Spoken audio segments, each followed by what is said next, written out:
이 이야기는 내가 대학생 시절, 자취하던 시절에 벌어졌던 일이다. 그때 난 수도권의 한 외곽 지역에서 자취를 하고 있었다.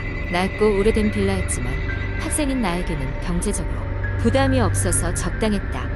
집은 4층짜리였고 난 그 건물의 3층에 살고 있었다. 처음 이사를 했을 당시만 해도 이곳은 괜찮아 보였다. 조용했고 주변 환경도 나쁘지 않았다. 하지만 어느 날부터인가 이상한 일이 벌어지기 시작했다. 밤이면 누군가 계단을 오르는 발소리가 들리곤 했다. 처음에는 그냥 지나치기로 했다. 늦게 귀가하는 이웃일 거라 생각했으니까. 그런데 그 발소리가 한밤중에도 멈추질 않았다. 문제는 그 발소리가 내 층에서 끝나지 않았다는 점이다. 늘 내 방문 바로 앞에서 멈췄다가 다시 아래로 내려가는 발소리가 들렸다. 그리곤 사라졌다. 시간이 지나면서 그 소리는 점점 불길하게 느껴졌고 난 점점 두려움에 휩싸였다. 하루는 친한 친구를 내 집으로 초대했다. 늦게까지 술을 마시며 이야기를 나눴고 자연스레 발소리 이야기가 나왔다. 친구는 내 말을 믿지 않는 듯 보였지만 그날 밤 그 친구는 발소리를 직접 듣게 되었다. 친구는 내게 이곳에서 나가라고 충고했다. 하지만 그 충고를 따를 수 없었다. 경제적인 이유도 있었지만 뭔가 알 수 없는 힘이 나 이곳에 붙잡아 두는 것만 같았다. 며칠 후 난 용기를 내어 발소리 의정체를 파악하기로 결심했다. 그날 밤 발소리가 들리기 시작했을 때 난 조용히 문에 다가가 이게 누구인지 보기 위해 문을 아주 조금 열었다. 그런데 아무것도 보이지 않았다. 눈치챈 건 단 하나. 온 집안이 서늘하게 얼어붙는 느낌이었다. 난 겁에 질려 문을 닫고 방 안에서 떨다가 잠이 들었다. 그 후로도 발소리가 계속되었고 난 점점 더 예민해졌다. 어느 날은 용기를 내어 낮 시간대에 이웃에게 물어봤다. 사람들이 찜찜한 표정으로 나를 주시하며 슬금슬금 피하는 게 눈에 띄었다. 그러다 결국 아래층 할머니가 조심스레 말을 걸어주었다. 이 건물에서 몇 년 전 안타까운 사고로 한 여자 목숨을 잃었다는 것이었다. 그녀의 방이 바로 내가 사는 방이었다. 이제 모든 것이 이해가 되었다. 발소리는 그녀의 한이 서린 영혼이 이곳을 떠돌고 있다는 증거였다. 하지만 알았다고 해서 문제가 해결된 것은 아니었다. 그 후로도 발소리는 계속되었고 어느 날은 심지어 문이 살짝 열렸다가 다시 닫히기도 했다. 난 점점 일상생활을 할 수 없을 정도로 괴로워졌다. 결국 난 그 집을 나가기로 결심했다. 이삿짐을 싸던 마지막 날 밤 발소리는 들리지 않았다. 하지만 방을 나서며 뒤돌아보니 내 방 창문에 희미한 여인의 그림자가 어른거리는 듯했다. 난 정신이 아득해져 서둘러 빌라를 빠져나왔다. 이후로 난 그곳 근처엔 다시 가지 않았다. 하지만 가끔 집 안이 조용할 때 그 발소리가 귓가에 울리는 환청을 듣곤 했다. 그때마다 난 소름이 돋으며 그 집에서의 기억이 떠올라 몸서리쳤다. 시간이 지나면서 그 경험은 희미해졌지만 그날의 공포는 여전히 내 안에 남아있다. 두 번째 이야기. 어느 조용한 시골 마을에 한 오래된 저택이 있었습니다. 이 집은 마을 사람들 사이에서 계시는 집으로 불리며 오랜 세월 동안 사람들의 입에 오르내렸습니다. 그 집은 한때 부유한 가족이 살았으나 어느 날 끔찍한 사고로 모든 가족이 사망한 이후로 아무도 살지 않았다고 합니다. 이후로 그 집에 들어간 많은 사람들이 알 수 없는 이유로 실종되거나 정신을 잃은 채 발견되었다는 소문도 퍼졌습니다. 대학에서 도시 전설을 연구하던 혜진 의원이 이 집에 대한 이야기를 듣고 흥미를 가지게 되었습니다. 그녀는 친구들인 민수, 지수, 그리고 영훈과 함께 그 집을 탐험하기로 결심했습니다. 이들은 주말을 맞아 모두 준비를 마치고 집으로 향했습니다. 저택에 도착했을 때 날은 이미 어둑어둑해져 있었고 달빛이 부옇게 집을 비추고 있었습니다. 저택은 매우 넓고 정교하게 지어졌으나 오랜 시간 방치된 탓에 여기저기 금이 가고 벽지는 너덜너덜하였습니다. 그들은 입구 근처에서 손전등을 준비하고 천천히 집으로 들어갔습니다. 들어가자마자 시원한 바람과 함께 불쾌한 냄새가 났습니다.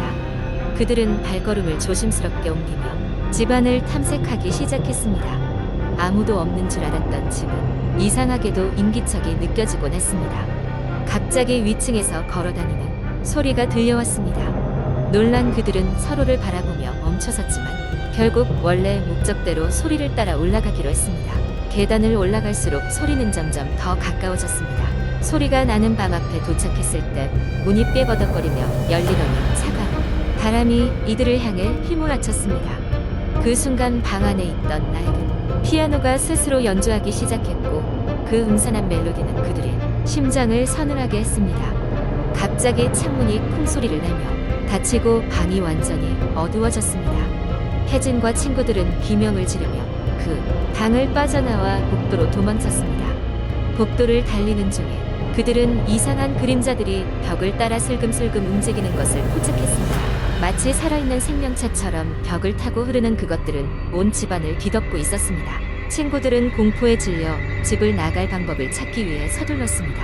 하지만 상황은 점점 더 기이해졌습니다. 어느 방을 열든지 알 수 없는 사람들이 속삭이는 소리와 자물쇠가 없는데도 열리지 않는 문들, 어딘가에서 흘러나오는 웃음소리 등 오싹한 경험들이 그들을 괴롭혔습니다. 한 번은 민수가 뒤를 돌아보았을 때 한 여자가 창백한 얼굴로 그를 바라보고 있는 것을 보았습니다. 그 여성은 한 손에 낡은 인형을 들고 있었으며 천천히 다가오는 듯 했습니다. 겁에 질린 민수는 다급히 그곳을 벗어나려 했습니다. 결국 그들은 마침내 현관에 다다랐고 집을 떠나기 위해 서둘러 문을 열었습니다. 그러나 문은 마치 쇠사슬로 묶인 것처럼 꼼짝도 하지 않았습니다. 그때부터 집안은 더욱 기괴하게 변했습니다. 벽에 걸린 낡은 시계는 시간을 거꾸로 돌리기 시작했고 마룻바닥은 마치 숨을 쉬듯 물렁거렸습니다. 그들의 친구 영우는 갑자기 제압당한 듯 의식이 흐려지더니 그 자리에 쓰러지고 말았습니다.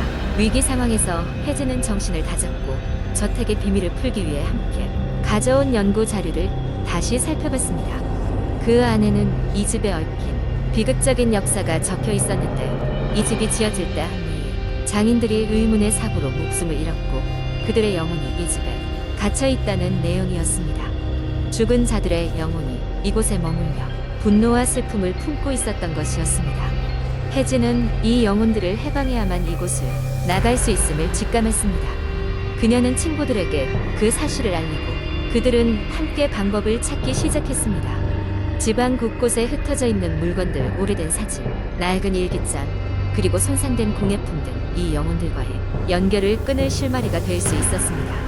다행히 주머니에 작은 부적을 소지하고 있던 지수가 그것으로 중심을 잡으며 마치 신비한 힘을 발휘하듯 주변을 정리하기 시작했습니다. 각각의 방을 돌며 물건들을 원래 자리로 돌려놓고 감춰졌던 진상을 밝히자 집은 서서히 달라지기 시작했습니다. 신기하게도 무거웠던 공기와 소름, 끼치는 소리들이 점차 사라졌고 보이지 않는 올가미에서 풀려나는 듯 한결 가벼워진 기분이 느껴졌습니다. 마침내 마지막 방에서 그들은 저택의 오래된 일기장을 발견했습니다. 그 속에는 이 집의 첫 주인이 나쁜 의도로 사람들을 저주했으며 그것이 본인 가족에게 되돌아와 끔찍한 사고를 불러일으켰다는 사실이 적혀 있었습니다. 그들은 그 일기장을 정교히 다룬 뒤 그 사실을 받아들여 가족과 장인들의 영혼을 대신해 용서를 빌었습니다. 집안은 순간 눈부신 빛으로 가득 차올랐습니다. 그 빛이 사라지고 나자 그들은 현관문이 서서히 열리는 것을 보았습니다. 혜진과 친구들은 서로를 부축하며 집을 빠져나왔습니다. 집 밖으로 나왔을 때 그날따라 아름답게 떠오른 달이 그들을 환영하듯 빛나고 있었습니다. 시간이 지나 마을 사람들은 그 저택의 저주가 풀렸음을 깨달았고 이후로 더 이상 그 집에는 이상한 일이 일어나지 않았습니다. 혜진과 그녀의 친구들은 그 경험을 통해 진정한 우정과 용기의 의미를 배우고 앞으로의 삶에서 겪게 될 어떤 공포도 두렵지 않게 되었습니다. 그렇게 그들은 소중한 교훈을 얻고 희미한 미소를 지으며 각자의 길로 돌아갔습니다. 세 번째 이야기. 한국 인터넷 커뮤니티에서는 종종 공포썰이라고 불리는 이야기들이 공유되곤 합니다. 이런 이야기들은 대개 도시 전설, 귀신, 미스터리 등을 기반으로 하여 독자들에게 소름을 유발할 정도로 무섭고 긴장감을 줍니다. 다음은 그런 이야기 중 하나입니다. 어느 날 저녁, 서울 변두리의 작은 동네에서 이사 온 지 얼마 되지 않은 미영은 일을 마치고 집으로 돌아가고 있었다. 그녀가 사는 아파트는 다른 건물들과 조금 떨어져 있는 외진 곳에 있었고 근처에 가로등이 거의 없어 야간에는 꽤 어두웠다. 미영은 걸음을 서둘렀고 얼른 집에 도착하기를 간절히 바랐다. 그녀의 아파트 건물 바로 앞에는 작은 공원이 하나 있었는데 그곳은 낮에는 아이들이 뛰노는 평범한 장소였다. 하지만 저녁이 되면 사람들의 발길이 거의 끊기는 곳이었다. 길을 따라가던 미영은 공원 한가운데에 있는 오래된 나무 밑에 무언가 있는 것을 발견했다. 순간 스산한 기운이 그녀의 몸을 스쳤다. 그녀는 호기심과 두려움 사이에서 망설이다가 조심스럽게 그 나무 쪽으로 다가갔다. 가까이 가보니 뭔가 작은 인형이 놓여 있었고 그 주위에는 꽃들이 흩어져 있었다. 순간 등골이 오싹해진 미영은 뒤돌아 서서 아파트를 향해 빠르게 걸음을 옮겼다. 집에 도착한 후 미영은 그 일을 잊으려고 애썼지만 자꾸만 그 인형이 머릿속을 떠나지 않았다. 그날 밤 이상하게도 미영은 깊은 잠에 들 수 없었다. 시계의 초침 소리가 유난히 크게 들리고 창문 너머로 불어오는 바람 소리가 기이하게 느껴졌다. 겨우 잠에 들었을 때 그녀는 기묘한 꿈을 꾸었다. 꿈에서 미영은 다시 그 공원에 있었다. 이번에는 나무 밑에 작은 아이가 서 있었다. 아이는 미영을 바라보고 있었고 그녀에게 다가오라고 손짓했다. 무언가에 홀린 듯 미영은 아이에게 다가갔고 아이는 조용히 말했다. 여기 있어줘. 나랑 놀아줘. 그 목소리에 깜짝 놀라 눈을 뜬 미영은 자신이 침대에 누워있음을 깨달았다. 그 다음날 미영은 그 일을 친구에게 이야기했지만 친구는 대수롭지 않게 여기며 웃어넘겼다. 아, 그냥 꿈이었겠지. 요즘 피곤해서 그래. 미영도 애써 그런가 보다 생각하며 일상으로 돌아가려 했다. 하지만 그날 밤 또다시 같은 공포가 찾아왔다. 꿈에서 미영은 다시 공원에 있었고 이번에는 그 아이가 울고 있었다. 왜 나랑 놀아주지 않아? 여기 있어줘. 그 목소리가 그녀의 귓가에 메아리 쳤다. 그때마다 미영은 비명을 지르며 깨어났고 식은땀으로 온 몸이 젖어 있었다. 이런 일이 며칠 계속되자 미영은 몹시 지쳐갔다. 더 이상 참을 수 없었던 그녀는 결국 지역에 오래 거주하고 있던 이웃 아주머니를 찾아갔다. 그 아주머니는 그녀의 이야기를 듣고 조용히 말했다. 그 나무에는 오래된 전설이 있단다. 옛날에 그곳에서 한 아이가 실종되었어. 사람들은 그 아이의 영혼이 여전히 그 나무 주위를 떠돈다고 믿고 있지. 아주머니의 이야기에 겁이 덜컥 난 미영은 그날 밤 공원으로 다시 향했다. 나무 밑에 도착한 그녀는 조심스럽게 인형을 집어들고 말했다. 미안해. 난 너랑 놀 수 없어. 하지만 내가 평화롭게 쉴 수 있기를 바랄게. 그렇게 말하고 인형을 내려놓았을 때 그녀는 이상하게도 마음이 한결 가벼워진 듯 느꼈다. 그날 이후로 미영은 다시는 그 꿈을 꾸지 않았다. 하지만 공원을 지나칠 때마다 그녀는 항상 무언가 그녀를 바라보고 있다는 느낌을 받았다. 그래도 그녀는 마음속으로 그 아이를 위해 기도하며 그 아이가 언젠가는 진정한 평화를 찾을 수 있기를 바라곤 했다. 이러한 이야기는 그저 전설일 뿐이지만 사람들 사이에서는 쉽게 잊히지 않고 전해지며 각자에게 독특한 공포와 매력을 선사하곤 한다.